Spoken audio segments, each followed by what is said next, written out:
In this video, I have created a tutorial by which you can use my galactic bar detector. So you have to just download this code and run the code.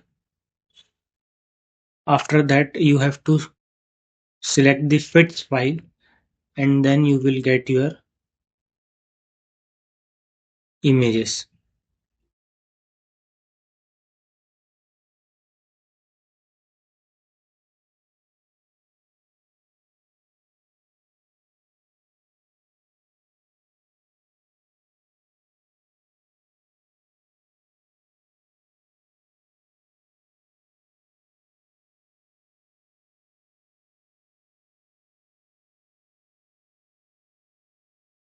Now you can see the fits file are being converted and then the YOLO algorithm has detected where exactly is the bar in the image. You can see these are the results. You can also see the predictions folder in which you will find the images with the detected bar, and you can also export it in a Excel format.